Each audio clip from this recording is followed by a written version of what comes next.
level we were at when we created them. So while you came here today, I expected maybe you were at one level, and my expectation is at the end of today, you become bigger than the problems you intend to solve. That's life basically, right? If you do not become bigger than your problem, then the likelihood you're going to solve the problem is little. And the field of M&E, most likely, maybe in pharmaceutical, may not be very pronounced, but in my sector that has existed for thousands of years, informally, the humanitarian development aid sector, we take it very, very seriously. Why? How many of you have trust issues? Who has trust issues here? So you guys trust everybody you meet? Who has trust issues here? All right. Now, we increasingly live in a world where people have trust issues, right? Why would you not want to trust politicians, for example? You feel like they are not doing enough, right? Yeah. Why would, for bachelors here who wants to get married, why would nobody want to marry? They don't know how well you are doing. Trust issues, right? If you're trying to go through Nigerian roads, you are scared that somebody may kidnap you. Trust issues. So we live in a world of increasing trust issues. Now the key word remains, how do we create a system that is objective? How do we create a system whereby we reduce subjectivity and increase objectivity?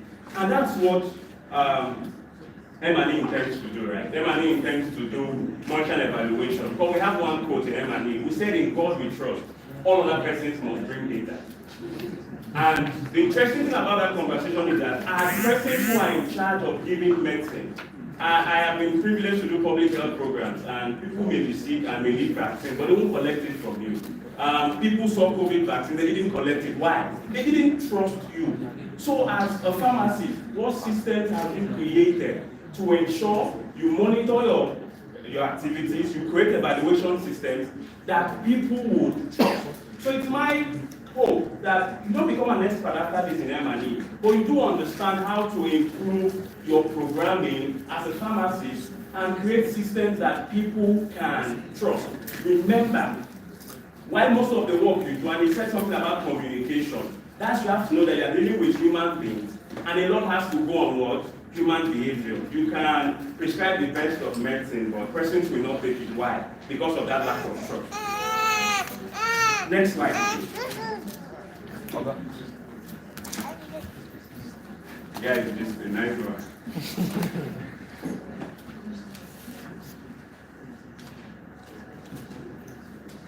All right. Second slide. Okay.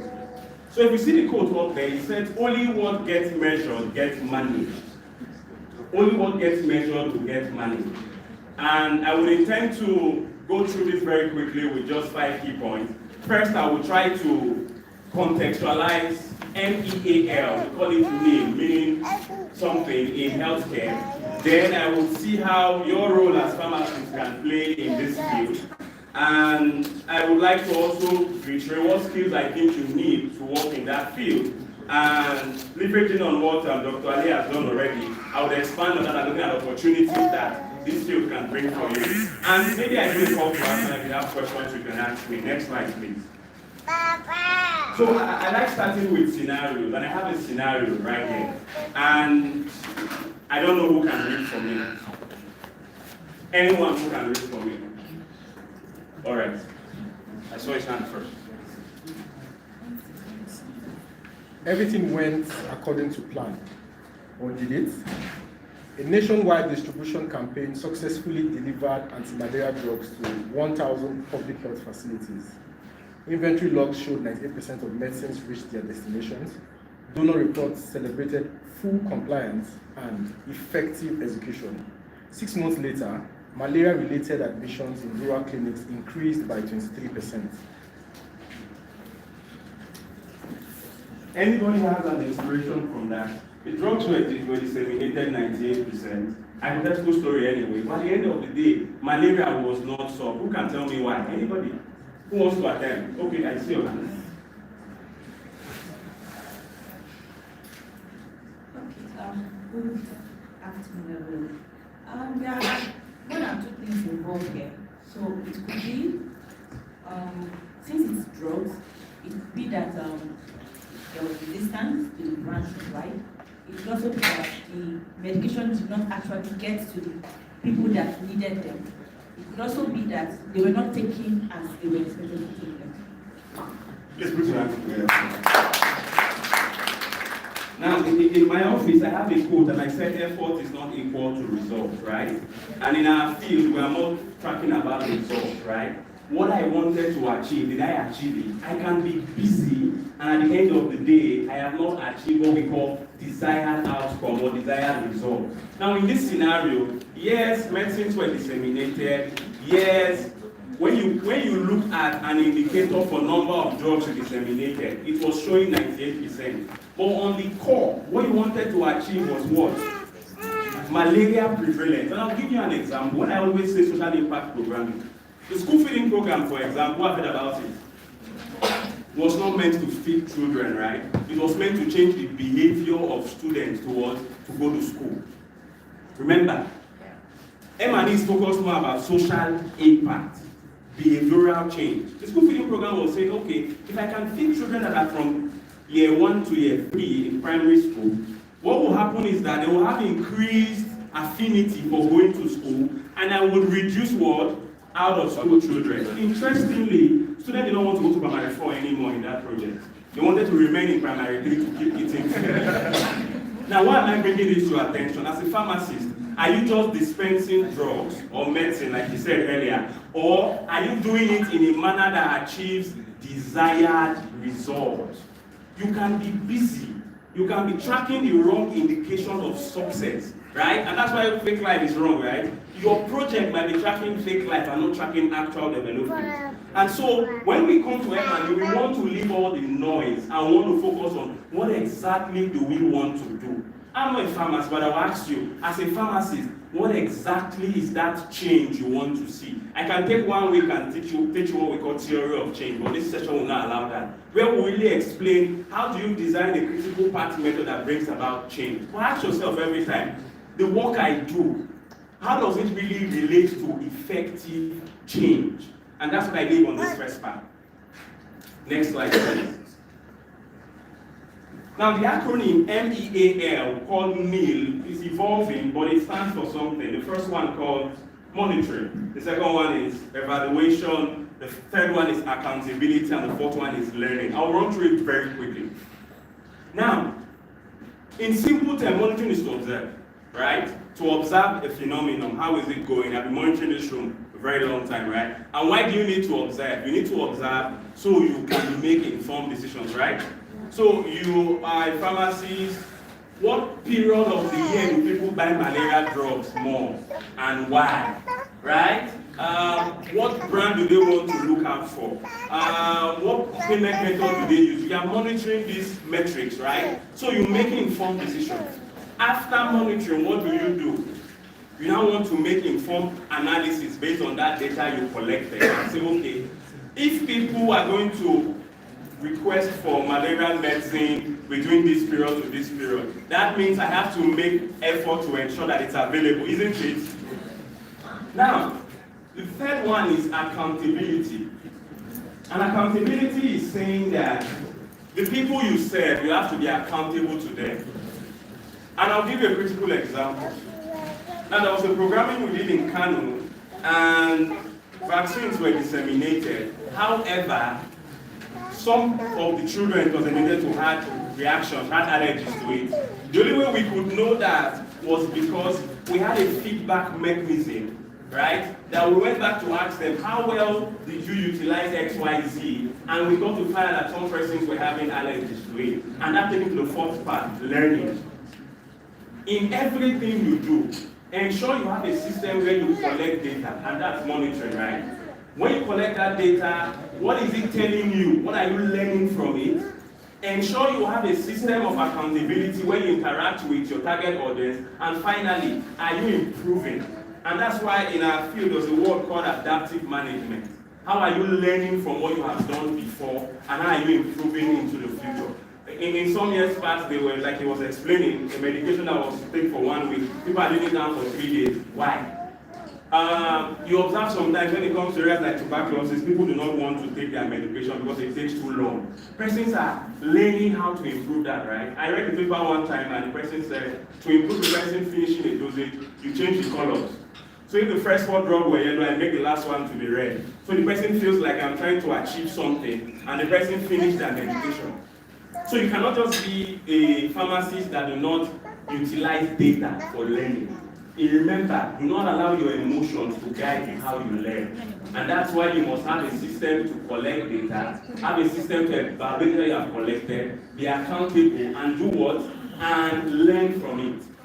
So in simple terms, when you hear meal after today, that's what it refers to.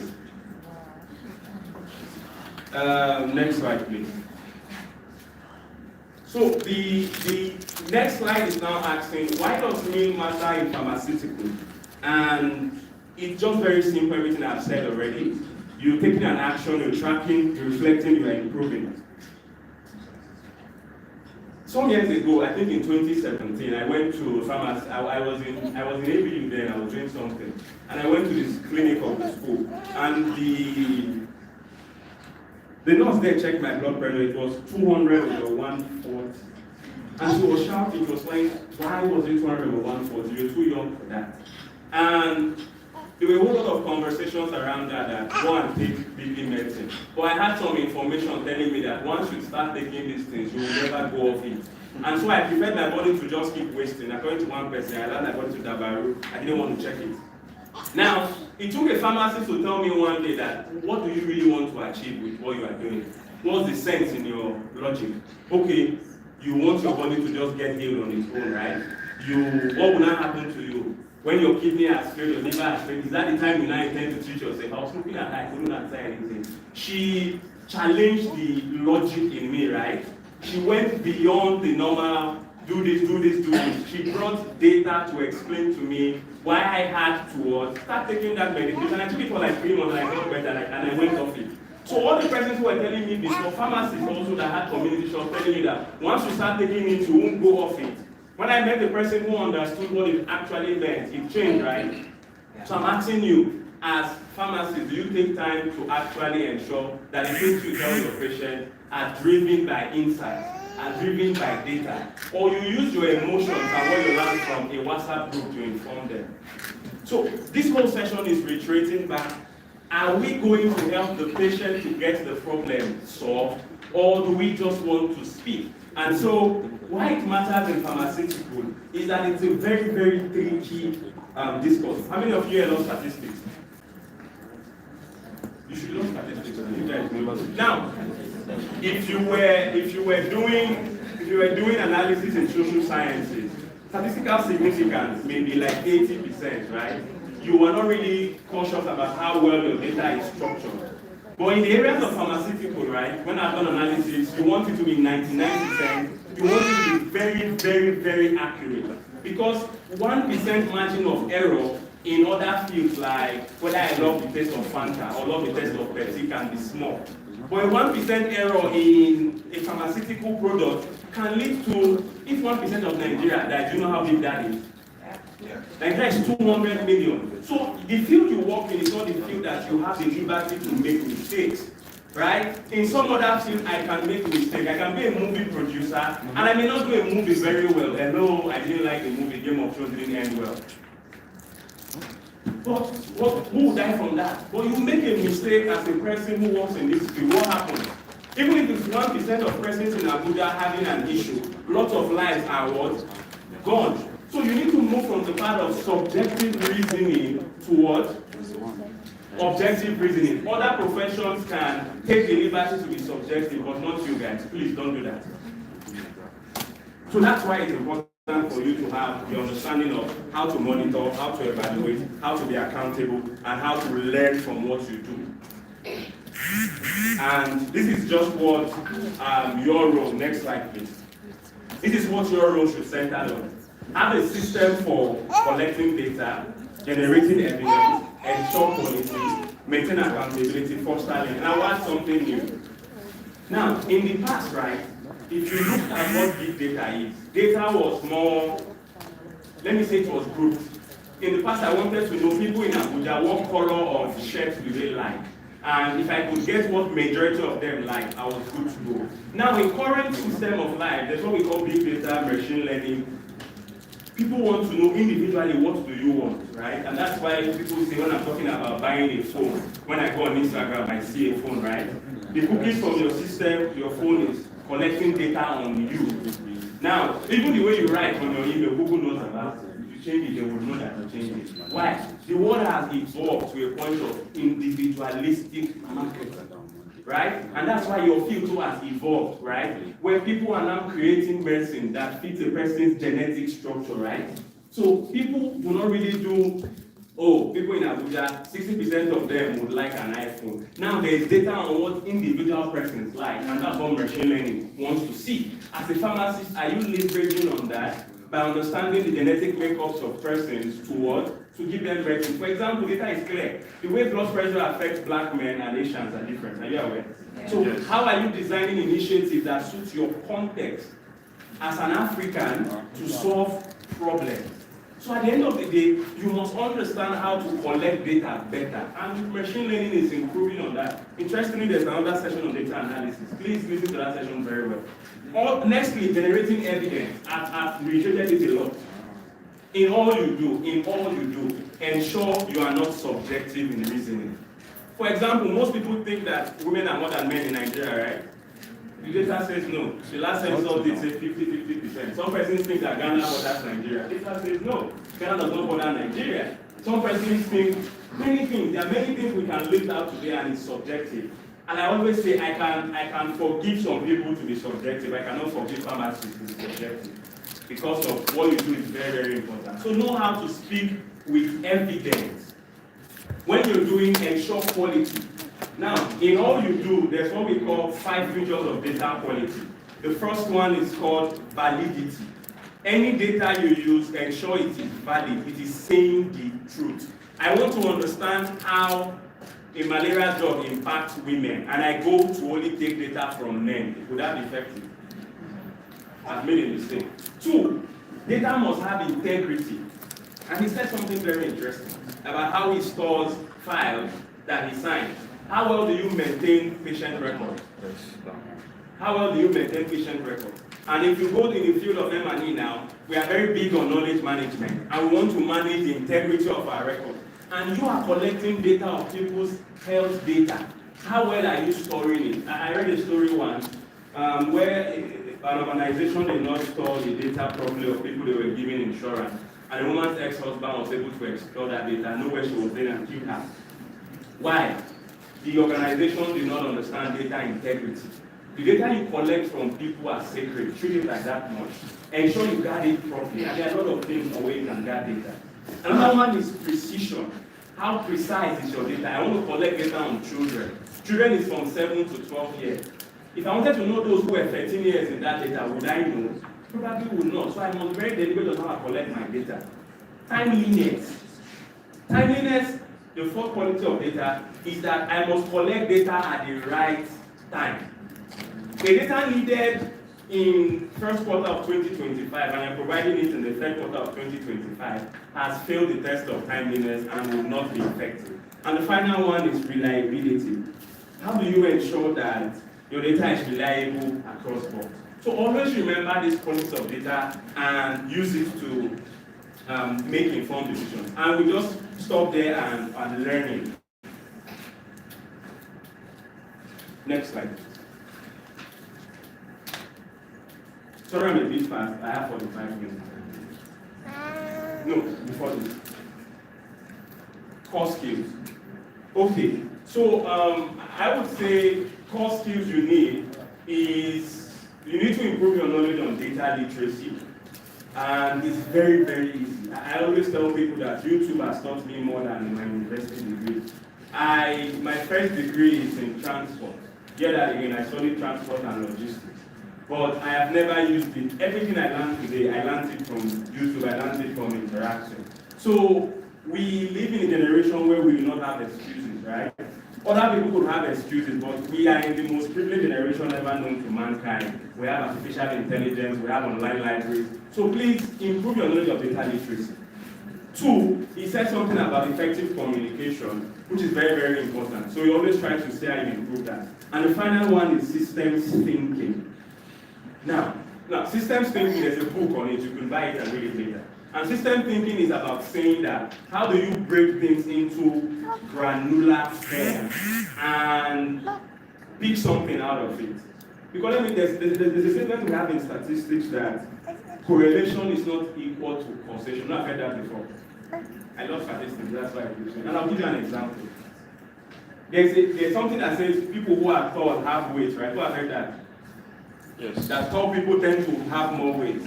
Yes. So people now say that for the fact that persons who are tall are more likely to have high weight, would you now say that height is the direct relationship that informs your weight? There will be other factors, right? Yes. It can be maybe I love eating protein. It may be like me, I don't eat once a day. Now, why am I telling you this? My dad was a victim of correlation is equal to causation. My dad was diabetic. And anytime he went to a public health institution, they just look at, oh, you have diabetes, this is because of this.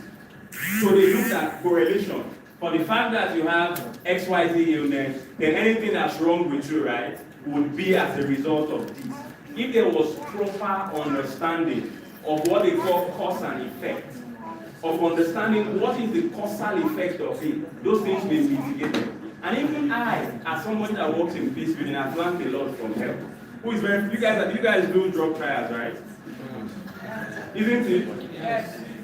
Now let me give you something interesting of what we learned from the healthcare sector. There's what we call randomized control trial right now that we do in social impact programming. And this is the issue. We don't want to keep assuming that what I did was what led to desired outcome. So right now, people have evolved from, I came to this community, I gave them 4 boreholes, and because of my borehole, they now have water. No, we want to actually know, if this borehole was not there, would they have water? And that's where the concept of randomized control trial comes in. The way you do drug trials, when you pick 2 sets of persons, your control group, and what's the other one? Control and test. Okay, so we also do that now in other fields. When we go to communities, we pick 2 groups. It's called control and treatment in our own field. Control and treatment, where we do not give aid or give capacity building to one set of people, and we do it to one set of people. At the end of the day, we can now show evidence that where we did not do anything, this is what happened. Where we did something, this is what happened. That is something we learned from the health field. So how are you using knowledge like this to ensure that you are not assuming correlation to become causation? And you're actually understanding what are the causal factors that are leading to what you intend to change from the world. So that's why you need to know systems thinking. Systems thinking is understanding things in granular form, knowing how A connects to B, how B connects to C. It's interesting. You can also read it up. Next slide, please. So these are just tools you can always leverage as a health person. Some of them are database that you can always ensure you get real-time data. Most times, the DHIS too has been very, very important in having lots of health data. You can use this to play around data and understand a lot. Coco Collect are just used for data collection. Data collection has evolved from using paper. I even went ahead to tell you about machine learning right now. When you are online, and that's why I always tell people you have to be very particular about social media. Anything you love watching on social media, they have already sent it to you. So very, very particular about what you watch on social media. And also Excel, Power, Tablet, etc. Interestingly, there will be something on data analysis, and we can leverage that. Next slide. So what are the emerging opportunities for you as pharmacists when you understand them? You can work in my sector, right? Public health is a very, very big thing. And most persons who study pharmacy go on to have a master's in public health. Very, very big. Because you are dealing with human beings. Human beings are very difficult to manage. You can have the best of ideas, but human beings will still not use it. So understanding public health alone teaches you a lot about improving healthcare services delivery. And being a pharmacist gives you another advantage. You can work for donor agencies, like he already said. A doctor here works with government organizations, so you can be a consultant. When you understand M&E, with a touch of your idea of pharmaceutical knowledge, the big guys, WHO will look for you. I can tell you that for free. Because M&E is most people don't like doing it. So if you understand how healthcare works and you choose to do M&E, you will actually do a whole lot. So the next one is, next slide. Save my time. No, before that. How pharmacists can step into it. So I would advise you, if you really love M&E, like I said, first, use the online resource you have to learn about it. Secondly, volunteer. There are many other volunteering opportunities available there. Like he said, you could step out of your pharmaceutical role, go out there, conquer and come back. Network strategically, form network. You could always look out for sessions where these guys will meet, public health professionals. And you bringing M&E into that discourse changes everything. Overcome barriers, position yourself. Key takeaways. So I am saying, right, that you guys belong in the field of monitoring and evaluation because the job you do is very, very important to society and you cannot afford to be subjective. So that's why I said pharmacists belong in MIL. Secondly, I'm saying that if you understand M&E, you are going to make your programming better. You are going to serve the population you want to serve better. I'm asking you also to master the skills that are highlighted. I know it has been very, very fast. And finally, I'm saying you should start now. So before I go, I will finalize on another story. How many of you know Musalam Mohammed? Musalam Mohammed. How many of you know him? Oh, interesting.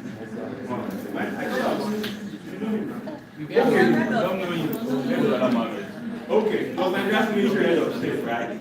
Yes. And if you read history very well, on the 13th of February 1976, he was ambushed by a man called Lieutenant Suka, and he was killed. If you Lagos today, you will see that black Mercedes-Benz, and you will see the bullet into it. But interestingly, if you were to track his statement, specifically on January 11, we are no longer colonialist, we're no longer colonies of colonial powers. We are now our own.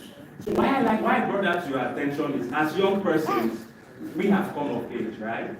We do not have any excuse to make mistakes anymore, right? We live in the most privileged systems ever known. When the likes of our daddy here were literally studying pharmacy, maybe he had to go to the library to look for many books.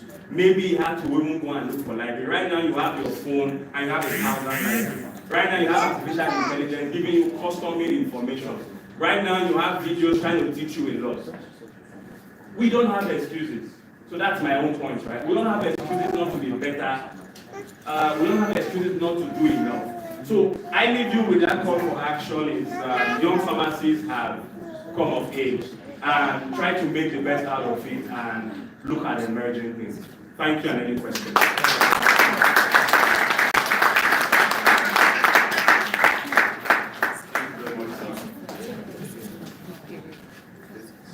I believe that was a very inspiring and mouth-watering and eye-opening session, and I know we learned a lot and we have a lot of questions. So right now, we will proceed for the tea break for just 25 minutes, and after the tea break, we'll have our feedback session, which we can contact is Fatima. So during the feedback sessions, I know we have a lot of questions you can ask them, and our erudite speakers are more than willing and able